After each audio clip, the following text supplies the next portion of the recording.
नाहरगढ़ से निकलकर अब हम इस पहाड़ी से थोड़ा नीचे उतरते हैं। कुछ दूर चलकर रास्ते में आपको वही तिराहा मिलेगा जो मैंने नाहरगढ़ के एपिसोड में भी दिखाया था। पिछली बार इस पहाड़ी पर ऊपर आते वक्त हमने यहाँ से लेफ्ट लिया था नाहरगढ़ के लिए, इस बार हमें यहीं से राइट लेना होगा जयगढ़ के लिए। कुछ और दूर चलकर जैसे ही किले की ये मजबूत लाल बलुआ पत्थर से बनी दीवारें आपके साथ चलने लगे, समझो आप बस जयगढ़ पहुंच ही गए। इस किले का प्रेमाइस बहुत बड़ा है और आप यहाँ अपनी कार बाहर फ्री पार्किंग में भी पार्क कर सकते हैं और अंदर पेड पार्किंग में भी ले जा सकते हैं। जयगढ़ के एंट्री टिकट का प्राइस है 150 रुपये पर पर्सन, और अगर आप अपनी कार इस फोर्ट के अंदर पार्किंग तक ले जाना चाहते हैं तो उसके लिए आपको अलग से 200 रुपीज़ देने होंगे। इस फोर्ट के विजिटिंग आवर्स हैं सुबह 9 बजे से लेकर शाम को 6:30 बजे तक। मैं यहाँ पहले भी आ चुका हूँ तो मैंने इस बार अपनी कार बाहर फ्री पार्किंग में ही छोड़ दी। तो चलो अब आपको फोर्ट के अंदर ले चलते हैं। एंट्री करते ही आप जयगढ़ किले के सबसे पहले प्रांगण में पहुँचते हैं, जहाँ ढेर सारे साइंस देखकर अक्सर लोग कन्फ्यूज़ हो जाते हैं कि आखिर पहले किस ओर जाएँ। जयगढ़ किले का यह हिस्सा इस फोर्ट में मौजूद ढेर सारे अट्रैक्शंस का एंट्री पॉइंट है। आओ मैं आपको बताता हूँ कि यहाँ क्या क्या देख सकते हैं। राइट साइड से आपको जयवाण तोप तक जाने वाला रास्ता मिलेगा, तो वहीं लेफ्ट साइड पे सिचुएटेड है इस फोर्ट का विशाल पानी का टंका। थोड़ी दूर आगे चल के आपको राइट साइड में एक हट कैंटीन और फिर एक रेस्टोरेंट भी देखने को मिलेगा, जिसके सामने लेफ्ट साइड पे है राजस्थान शिल्पग्राम उद्योग। इतना ही नहीं, यहाँ ऊँट की सवारी भी होती है और यही ओपन एरिया आपका पेड पार्किंग स्पॉट भी है। मैं इस रेस्टोरेंट के लाल मांस और दाल बाटी चूरमा को रिव्यू कर चुका हूँ, जिसका वीडियो जल्द ही मेरे चैनल पर आएगा। जयगढ़ किले का निर्माण वर्ष 1726 में तत्कालीन सत्तारूढ़ महाराजा सवाई जयसिंह द्वितीय द्वारा किया गया था। उन्हीं के नाम पे इस किले का नाम जयगढ़ रखा गया। इस किले की अवधारणा एवं अभिकल्पना मशहूर वास्तुशिल्प विशेषज्ञ विद्याधर भट्टाचार्य ने की थी। विद्याधर ने यह सुनिश्चित किया कि किले का निर्माण कार्य जटिल रूप से क्रियान्वित हो। किला विशिष्ट लाल बलुआ पत्थरों से बनाया गया है, जो कि सभी या अधिकतर राजपूती किलों में उपयोग की जाने वाली प्रमुख सामग्री है। मोटी दीवारों और खूबसूरत नक्काशी से परिपूर्ण यह किला विकास के विभिन्न चरणों को दर्शाता है और आज भी मजबूती के साथ खड़ा है। अपने विविध आकर्षणों के साथ यह इतिहास प्रेमियों के लिए एक आनंददायक स्थान है। जयगढ़ किले का शाब्दिक अर्थ है विजय किला। इसे आमेर किले के विशाल महल परिसर को राज्य के दुश्मनों से बचाने के लिए बनवाया गया था। मुख्य रूप से जयगढ़ किले को एक महल के बजाय एक रक्षात्मक संरचना के रूप में बनवाया गया था। राजपूत शासकों ने रणनीतिक रूप से आमेर किले को भूमिगत मार्ग के माध्यम से जयगढ़ किले से जोड़ा, ताकि युद्ध की स्थिति में राज्य के लोगों को सुरक्षित जयगढ़ पहुंचाया जा सके। किला अरावली रेंज और मावटा झील का उत्कृष्ट दृश्य प्रदान करता है और वास्तव में ईगल की पहाड़ी के ऊपर बनाया गया है, जिसे चील का टीला भी कहा जाता है। जयगढ़ का किला संरचनात्मक और स्थापत्य रूप से आमेर किले से काफी मिलता जुलता है। तो चलो अब इस फोर्ट के दूसरे प्रांगण में चलते हैं। दूसरे प्रांगण का नाम है जलेब चौक। यहाँ लेफ्ट साइड में आर्मरी यानी कि वेपन्स म्यूजियम है और राइट साइड में है यहाँ का एडमिनिस्ट्रेटिव ऑफिस। इस प्रांगण को पुराने ज़माने की तोपों और खूबसूरत गार्डन से सजाया गया है। थोड़ी दूर आगे चलकर लेफ्ट साइड पे आपको मिलेंगे इस फोर्ट के 2 सबसे प्राचीन और प्रतिष्ठित मंदिर, जिन्हें इस फोर्ट से भी पहले बनाया गया था। यहीं राइट साइड से आपको वॉशरूम्स और कैनन फाउंड्री यानी कि तोप खाने तक जाने वाला रास्ता भी मिलेगा, जबकि आपके सामने की तरफ है शुभत निवास। हम पहले सामने की तरफ चलेंगे और वापसी में पीछे छूटे सभी अट्रैक्शंस को विजिट करेंगे। मेरी मानिए तो यही इस फोर्ट को पूरा देखने की सबसे सही स्ट्रैटेजी है। शुभत निवास एक विशाल प्रांगण है जो राजपूत सोल्जर्स का मीटिंग हॉल हुआ करता था। यहाँ राजा अपने सोल्जर्स के साथ इंपॉर्टेंट स्ट्रेटेजिक मीटिंग्स किया करते थे। एक ज़माने में यहाँ हमेशा सिपाहियों की हलचल रहती थी, जहाँ अब एक शांत खामोशी है। इस निवास की बैठक में पुराने ज़माने के नगाड़े देखने को मिलते हैं, जो अब खस्ता हाल और पुरातन हो चुके हैं। इस उल्लेखनीय संरचना में ढेरों उत्कृष्ट वास्तुशिल्प चमत्कार शामिल हैं, जैसे कि आराम मंदिर, ललित मंदिर, लक्ष्मी विलास और विलास मंदिर। इसके अलावा 10वीं शताब्दी में निर्मित राम हरिहर मंदिर और 12वीं शताब्दी में निर्मित काल भैरव मंदिर इस किले की शोभा बढ़ाते हैं। महल में अन्य उल्लेखनीय संरचनाएं भी हैं, जिन्हें दीवाने आम, खिलवत निवास और शुभत निवास कहा जाता है। जयगढ़ किले के सबसे ऊंचे स्थान को दिया बुर्ज नाम से जाना जाता है। यह शानदार किला 3 किलोमीटर की लंबाई और 1 किलोमीटर की चौड़ाई में फैला हुआ है। जयगढ़ को जयपुर के अन्य सभी किलों में से सबसे मजबूत माना जाता है। इसे कभी भी दुश्मन के अधिक प्रतिरोध का सामना नहीं करना पड़ा था और यह विजय किला नाम से प्रसिद्ध था, क्योंकि इसे कभी किसी ने नहीं जीता था। किले के महलनुमा परिसर में एक खूबसूरत चौकोर फारसी शैली का बगीचा है, जो हरियाली से समृद्ध है और चारों तरफ से मोटी लाल बलुआ पत्थर की दीवारों से घिरा हुआ है। कोई भी व्यक्ति उद्यान क्षेत्र के आसपास के तटबंधों पर चलकर बगीचे की सैर कर सकता है। किले के आंतरिक भाग को जालीदार खिड़कियों से सजाया गया है और यहाँ एक केंद्रीय वॉच टावर भी है, जिससे आसपास के पूरे परिदृश्य का नज़ारा दिखता है। शुभत निवास से आगे है इस फोर्ट का चौथा प्रांगण, जिसे खिलवत निवास भी कहते हैं। आप इसे हॉल ऑफ प्राइवेट ऑडियंस या मीटिंग्स कह सकते हैं। यहाँ राजा अपने military commanders, ministers, administrative officers के साथ प्राइवेट एंड कॉन्फिडेंशियल मीटिंग्स किया करते थे। इस प्रांगण के अंदर वाले हिस्से तक जाने वाला दरवाज़ा बंद होता है। यहाँ टूरिस्ट का जाना मना है। खिलवत निवास से आगे चलकर आपको मिलेगा लक्ष्मी विलास, जो कि महाराजा का प्राइवेट क्वार्टर और रेसिडेंस हुआ करता था। किले का ये प्रांगण भी शुभत निवास की तरह ही काफ़ी विशाल है और इसमें राजा का प्राइवेट पैलेस भी सिचुएटेड है। लक्ष्मी विलास का आर्किटेक्चर राजपूती और यूरोपियन एलिमेंट्स को कंबाइन करके बनाया गया है। ये पैलेस इतना बड़ा है कि इसे पूरा कैप्चर करने के लिए आपको अपने फ़ोन कैमरा को लैंडस्केप मोड पर डालना पड़ता है। पैलेस के सामने एक पेड़ और चबूतरा बनाया गया है जिस पर बैठकर आप चिलचिलाती धूप से बच सकते हैं। इस पैलेस के अंदर भी एंट्री रिस्ट्रिक्टेड है, आप इसकी खूबसूरती को सिर्फ बाहर से ही एक्सपीरियंस कर सकते हैं।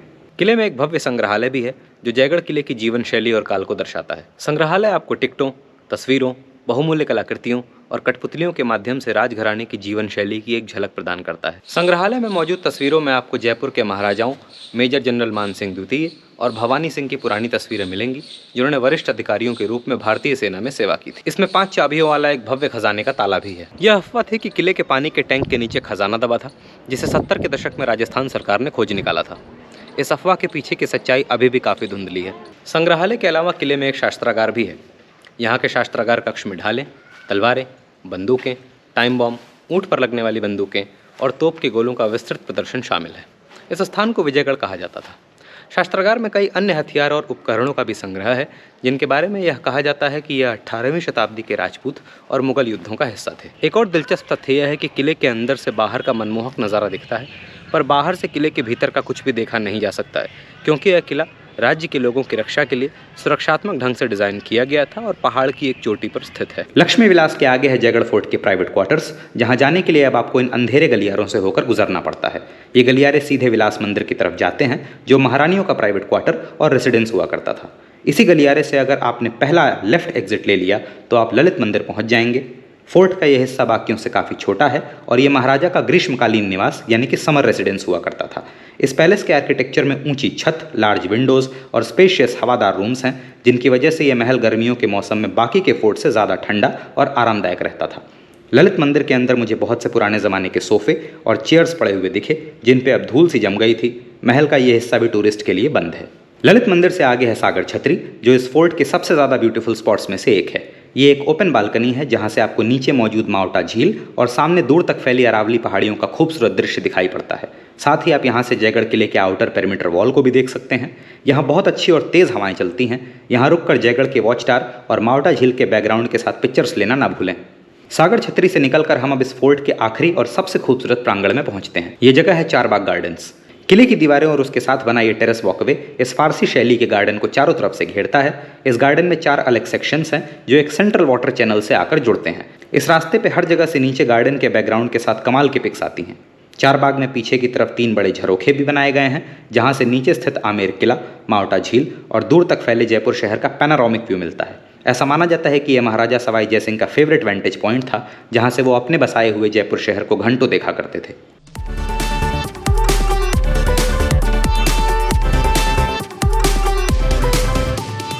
दीवारों से सटे इस टेरेस पाथवे पे आगे 2 वॉच टावर्स भी हैं जो धूप से बचने के साथ साथ बैठने और आराम करने की जगह भी प्रोवाइड करते हैं।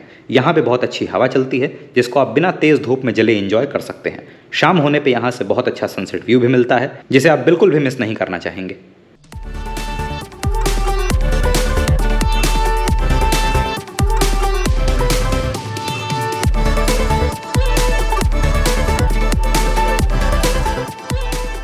एक वॉच टावर से दूसरे वॉच टावर जाने वाला ये फोर्ट का पेरीमीटर काफ़ी पतला है और अगर आपको ऊंचाई से डर लगता है तो आप इसे संभल के ही पार करें।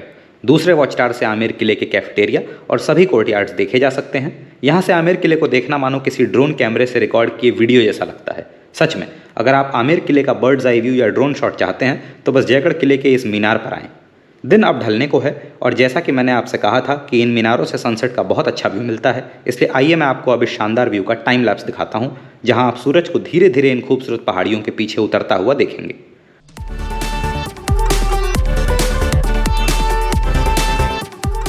जयगढ़ का किला कई राजाओं के निवास के रूप में कार्य करता था और इसका उपयोग हथियार और गोला बारूद को संग्रहित करने के लिए भी किया जाता था। यह राजपूत शासकों के लिए मुख्य तोप ढलाई खाना भी था। चारबाग से निकलकर अब हम फोर्ट से बाहर जाने का रास्ता लेंगे और उन सभी अट्रैक्शंस को देखेंगे जिन्हें हमने बाद के लिए बचा रखा था। वापस लौटते हुए हम पहुंचते हैं विलास मंदिर जो महारानियों और शाही परिवार का प्राइवेट रेसिडेंस हुआ करता था। इस पैलेस का आर्किटेक्चर काफ़ी हद तक लक्ष्मी विलास से मिलता है, पर यह आकार और एरिया में राजा के महल से छोटा है। इस महल में खूबसूरत जालीदार डिज़ाइन वाली खिड़कियां हैं जिनसे बाहर देखने का मौका कोई भी छोड़ना नहीं चाहता।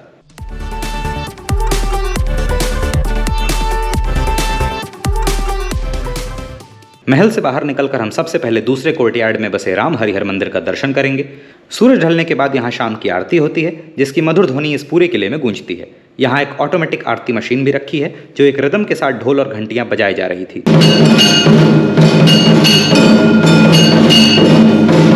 इस मंदिर के बगल में ही प्राचीन और प्रतिष्ठित काल भैरव मंदिर भी स्थित है। इस मंदिर का निर्माण इस किले से भी पहले का है। यहाँ भी नियम से पूजन और आरती होती है। इन मंदिरों के आसपास बंदरों के कई परिवार रहते हैं। मैंने काल भैरव मंदिर के पुजारी जी से एकांत में बात की और उनसे इंटरनेट पर पॉपुलर इस जगह की भूतिया कहानियों के बारे में पूछा। उन्होंने मुझे बताया कि इन दो मंदिरों की वजह से ही पहाड़ी जंगल पे अलग थलग पड़े होने के बावजूद भी आज तक ये महल भूतिया नहीं बना। उन्होंने स्पष्ट किया कि इस जगह का नाम लेकर सुनाई जाने वाली सारी हॉन्टेड स्टोरीज झूठी हैं। यहाँ कोई भूत प्रेत चुड़ैल नहीं, सिर्फ भगवान राम का नाम, काल भैरव की दृष्टि और राजपूतों का गौरवशाली इतिहास रहता है। अब बारी थी इस फोर्ट की कैनन फाउंड्री या फिर तोपखाने चलने की। इसी रास्ते में आपको वॉशरूम्स भी मिल जाते हैं। यहाँ आपको बजरंग बाण नाम की एक बड़ी सी तोप देखने को मिलेगी जिसको इस फोर्ट को डिफेंड करने के लिए बनाया गया था। तोपखाने के पीछे इस फोर्ट का म्यूजियम भी है। आओ मैं आपको इस तोपखाने और म्यूजियम के बारे में बताता हूँ। महाराजा जयसिंह के शासनकाल के दौरान जयगढ़ का किला दुनिया की सबसे कुशल तोप फाउंड्री के रूप में जाना जाने लगा।